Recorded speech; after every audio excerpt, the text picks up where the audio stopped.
نشر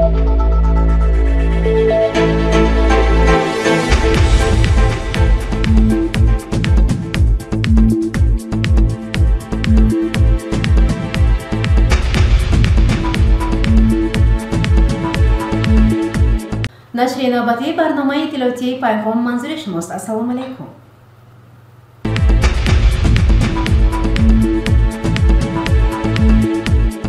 سنه فرخنده 78مین سالگرد روزی غلبه در جنگ بزرگ وطنی در شهر پنجکن با تنتنه‌های خاطرمان و گرامی داشته رودمردان وطن برگزار گردید.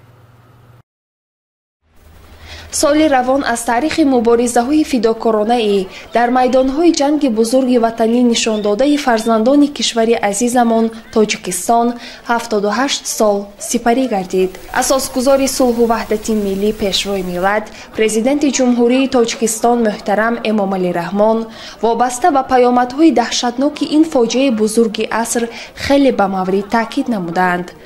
оқибатҳои ҷанги дуюми ҷаҳон ҳамчун фоҷиабортарин ҷанг дар таърихи инсоният то ҳанӯз яъне бо гузашти қариб 80 сол дар ҷисму қалби сокинони сайёра мушоҳидаву эҳсос мегардад.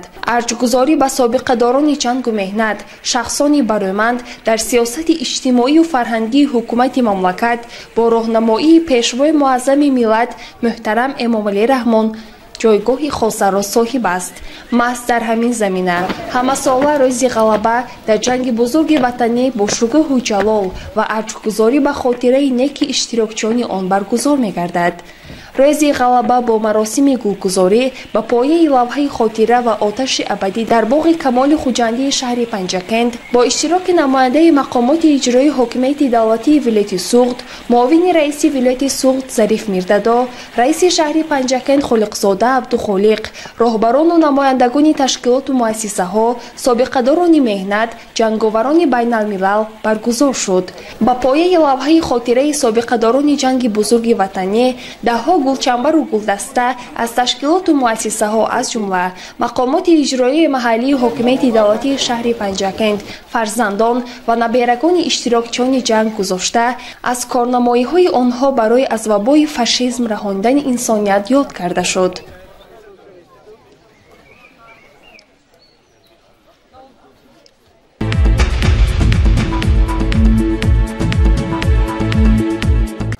дар рӯзи таҷлили рӯзи ғалаба ҳамчун рамзи ифтихор аз муҳофизони ватан дар қисмҳои низомӣ 05170 ва 0203 бо иштироки намояндагони мақомоти иҷроияи ҳокимияти давлатии вилояти Суғд ва шаҳри Панҷакент маросими савгандёткунӣ нав даъватшудагон доир гардид. идомаи ин мавзӯъ дар гузориши дигари барнома. барои ҳар як ҷавонмард хизмат дар сафи қувваҳои мусаллаҳи ҷумҳурии Тоҷикистон қарзи муқаддас ва ифтихори баланди ватандорӣ мебошад. яке аз рӯйдодҳои фаромӯшнопазир барои навдаъватшудагон маросими қабули савганди низомӣ ба шумор рафта, садоқату ӯҳдадории сарбозонро дар назди халқу ватан ва сарвари давлат муайян менамояд. дар рӯзи таҷлили 78мин солгарди ғалаба дар ҷанги бузурги ватанӣ бо иштироки муовини раиси вилояти Суғд Зариф Мирдадо ва раиси шаҳри Панҷакент Холиқзода Абдухолиқ, волидони сарбозон ва ҳайати афсарони қисмҳои низомии 05170 маросими савгандёткунӣ гузаронида шуд. нахуст дар қисми низомии 05170 вазорати мудофиаи ҷумҳурии Тоҷикистон маросими савгандёткунии афсарону сарбозон баргузор шуд. дар қисми низоми навдаъватшудагон бо фараҳу шодмонӣ ва ифтихори меҳанпарастӣ савганди низомӣ ёд карданд. муовини раиси вилояти Суғд Зариф Мирдадо ба иштирокчиёни ин маросим паёми таблиқотии раиси вилояти Суғдро ба муносибати рӯзи ғалаба қироат намуда қайд намуд ки ба ёд овардану арҷгузорӣ намудани хотираи неки онҳое ки дар майдонҳои набард ҷони худро аз даст доданд, вазифаи ҳар як шаҳрванди ватандӯсту меҳанпараст ба ҳисоб меравад. дар баробари ин мо бояд ба заҳматҳои шабонарӯзии занон, шахсони кӯҳансол ва кӯдакону наврасон ки дар шароити ниҳоят вазнини ақибгоҳи ҷанг барои таъмини ғалаба аҳлона кору фаъолият карда ба ҳимоятгарони ватан маводи ғизоӣ таҳия намуданд, ҳамчун мактаби ибрат муносибат намоем ва қаҳрамонию ҷонисориҳои гузаштагони хешро ҳеҷ гоҳ фаромӯш насозем. дар шароити имрӯзаи вазъи мураккабу печидаи ҷаҳони муосир ки ба ишораи пешвои муаззами миллат инсоният дар яке аз давраҳои ниҳоят вазнину сангини таърихи худ баъди ҷанги дуюми ҷаҳон қарор дорад ва амнияти мардуми сайёра бар асари таҳдиду хатарҳои нав аз қабили терроризми байналмилалӣ, экстремизм ва дигар зуҳуроти хатарноку номатлуб ҷиддан халалдор шуда истодааст. Масъалаҳои тарғибу ташвиқи сулҳу дӯстӣ ва ваҳдату ҳампайвандии халқу миллатҳои олам аҳамияти муҳим пайдо кардааст. моро зарур аст ки бо фароҳам овардани фазои созандагиву бунёдкорӣ ҷиҳати дар рӯҳияи баланди ватандӯстӣ, ҳисси баланди миллӣ ва худогоҳиву хештаншиносӣ тарбия намудани наврасону ҷавонон талош намуда дар таҳкими дастовардҳои истиқлоли давлатӣ ва ваҳдату суботи кишвари азизамон саҳми муносиб гузорем. инчунин иштирокчиёни ин маросими фаромӯшнопазирро ба муносибати рӯзи ғалаба раиси шаҳри Панҷакент Холиқзода Абдухолиқ самимона ба муносибати ин рӯйдоди муҳим табрику муборакбод намуда ба онҳо дар роҳи хизмати содиқона барои ҳифзи марзу буни ватан комёбиҳо таманно кард. маросими савгандёдкунӣ бо гузашти низомӣ ва дигар чорабиниҳои фарҳангӣ ба поён расид.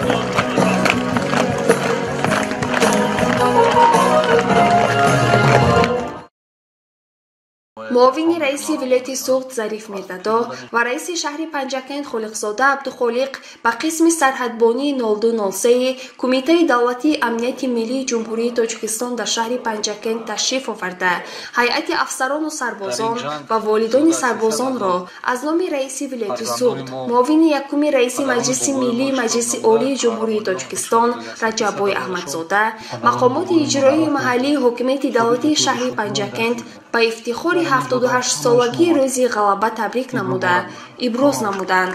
асосгузори сулҳу ваҳдати миллӣ пешрӯи миллат президенти ҷумҳурии Тоҷикистон муҳтарам Эмомалӣ Раҳмон дар яке аз суханрониҳои худ бахшида ба таҷлили рӯзи ғалаба иброз намуданд ки фарзандони халқи тоҷик дар ҳамаи ҷабҳаҳои ин ҷанги даҳшатнок ки аз ҷумлаи фоҷиаҳои бузургтарини таърихи башарият буд иштирок карда аз имтиҳони ҷиддии таърих бо ҷасорату матонат ва сарбаландона гузаштаанд.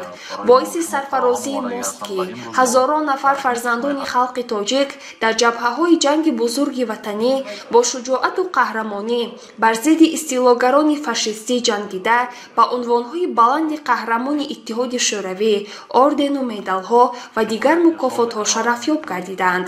дар солҳои ҷанги бузурги ватанӣ аз шаҳру деҳоти Панҷакент 5785 нафар фарзандони диловар ба хизмати модар ватан даъват шуданд ва 2400 нафари онҳо дар ҷабҳаҳои набард қаҳрамонона ҷон бухтанд. мо хотираи ин қаҳрамонон ва ҳамаи иштирокчиёни ҷанги бузурги ватаниро пос медорем. имрӯз ҳарчанд иштирокчиёни ҷанги бузурги ватанӣ дар байни мо нестанд, аммо корнамоию шуҷоат ва ному хотираи неки онон ҳамеша дар дилу дидаи мо зинда аст.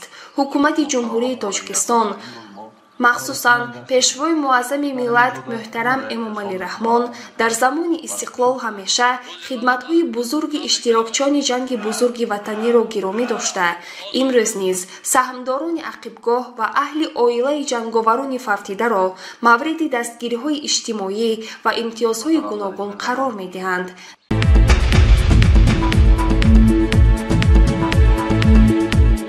барномаро идома медиҳем. бахшида ба рӯзи ғалаба сокини деҳаи кулолии ҷамоати деҳотӣ рӯйдагии шаҳри Панҷакент Хол Маҳмад Холов мавриди аёдат қарор гирифт. дар партави сиёсати муваффақи иҷтимоии асосгузори сулҳу ваҳдати миллӣ пешрӯи миллат президенти ҷумҳурии Тоҷикистон муҳтарам Эмомалӣ Раҳмон собиқадорони ҷангу меҳнат аз ҷумла онҳое ки дар солҳои мудҳиши ҷанги бузурги ватанӣ дар ақибгоҳ заҳмат кашиданд ба ғамхорӣ фаро гирифта мешаванд. Дар ин замина бо дастури муовини аввали раиси Маҷлиси Миллии Маҷлиси Олии Ҷумҳурии Тоҷикистон раиси вилояти Суғд Раҷаббой Аҳмадзода, муовини раиси вилояти Суғд Зариф Мирдадо ва раиси шаҳри Панҷакент Холиқзода Абдухолиқ дар рӯзи ғалаба сокини деҳаи кулолии ҷамоати деҳотӣ рӯдакӣ Хол Маҳмад Холовро ки дар солҳои ҷанг дар ақибгоҳ зарбдорона заҳмат кашидааст аёдат намуда ӯро бо иди ғалаба табрик карданд. Мавсуф аз камшумор заҳматкашони ақибгоҳи ҷанг аст ки ҳоло дар қайди ҳаёт ҳастанд. ӯ дар суҳбат аз солҳои душвори ҷанг дар ақибгоҳ ёдоварӣ намуда ба роҳбарияти олии кишвар ҷиҳати ғамхории пайваста изҳори сипос намуд ва барои ободию осудагии ватан даст ба дуо бардошт. Ба Хол Маҳмад Холов тӯҳфаҳои пулии мақомоти иҷроии ҳокимияти давлатии вилояти Суғд ва шаҳри Панҷакент тақдим карда шуд.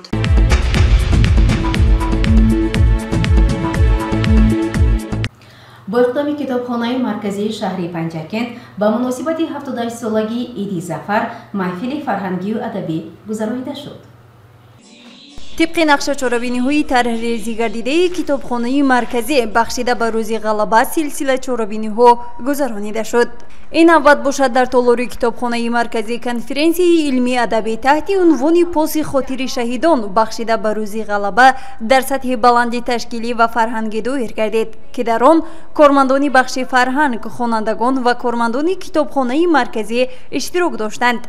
چورابینی را با مناسبت روز غلبه ناظر حفظ یادگاری‌های تاریخی معماری بخش فرهنگ شادمانبای و شبنم افتتاح نموده همه اشتراکچیان چورابینی را با مناسبت روز غلبه شادباش گفت. امروز کتابخانه مرکزی اقدام گرفته است که یک همایش علمی کنفرانس علمی ادبی بخشیده به پاس خاطر شهیدان را گذراند.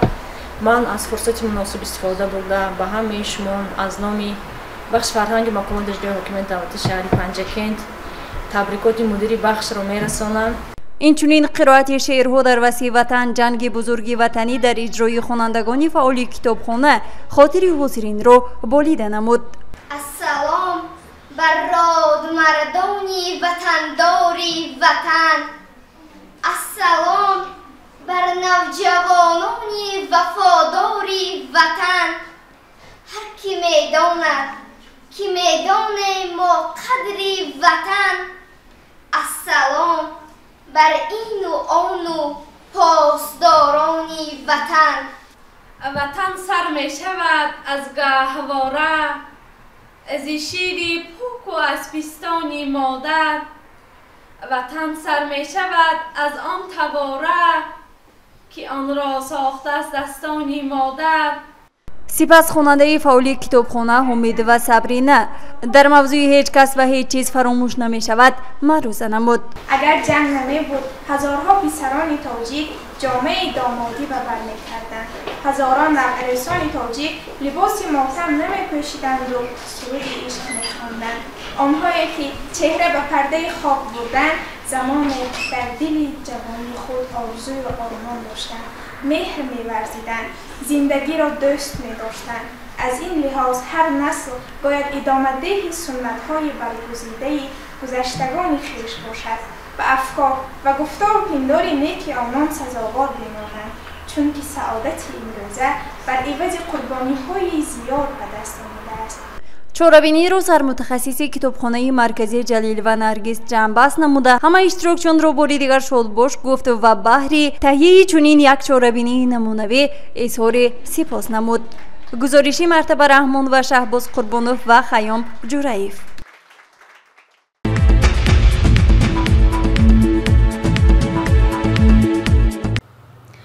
بینندگان گرامی، حالا باشد به یک خبر ورزشی متوجه باشید. در ورزشگاه مرکزی شهر پنجکент بین دسته‌های فوتبالی سراسمی شهر پنجکент و شهرستانی ناحیه شهرستان مسابقه ورزشی فوتبال برگزار گردید. ҳукумати ҷумҳурии тоҷикистон барои рушди соҳаи варзиш аз ҷумла футбол силсилаи қонуну қарор ва барномаҳои махсусро қабул ва амалӣ намудааст ки он барои рушди футбол шароити заруриро фароҳам меоварад. ташвиқу тарғиби тарзи ҳаёти солим, таъмини оммавияти варзиш, рушди минбаъдаи футбол ва фароҳам овардани шароити мусоид барои машғулияти аҳолӣ бо бозии футбол мебошад. бояд гуфт ки ҷавонону наврасон ба футбол машғул шуда худро ҳамеша бардаму солим ҳис мекунанд. ин аст яке аз ҳадафҳои асосии барномаи оммавигардонии мардум дар соҳаи варзиш.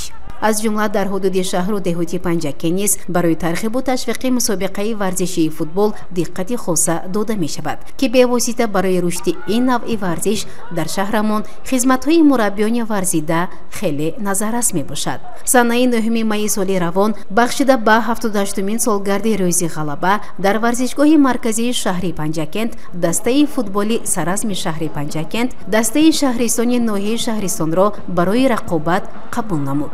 тавре дар рафти бозӣ мушоҳида гардид, ҳарду дастаҳо талош менамуданд то бартариро ба даст оваранд. аммо нисбат ба бозингарони дастаи футболи шаҳристон, дастаи футболи саразм маҳорати баланд нишон дода, қисми аввали бозиро бо ҳисоби 4-0 ба анҷом расонинданд.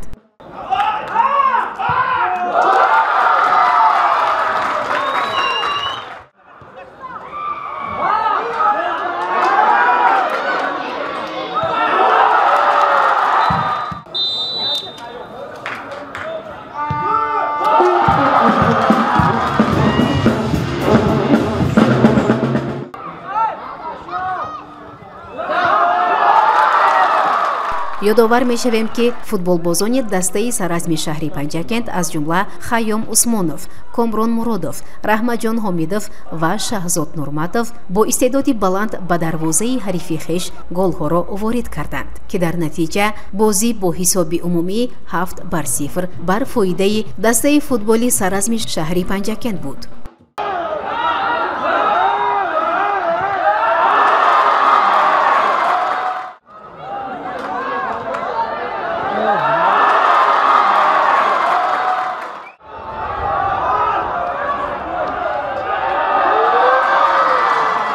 бояд қайд намуд ки мусобиқаи мазкур бо ибтикори мақомоти иҷроияи маҳаллии ҳокимияти давлати шаҳри Панҷакент ва бахши кор бо ҷавонон ва варзиши шаҳри Панҷакент буда. дар радифи он устодони варзиш Камолиддин Ҷӯрабоев ва Ҷамшед Баҳронов низ саҳми арзанда гузоштанд. хотиррасон мешавем ки мусобиқаи навбатии футбол байни дастаҳои футболи саразми шаҳри Панҷакент бо Спитамени ноҳияи Спитамен санаи 17 май дар ноҳияи Спитамен баргузор мегардад ки мо дар ин сабқат барои ҳарду дастаҳо барору муваффақият хоҳонем. гузориши Муинса Атамуллоева ва Хайём Ҷораев.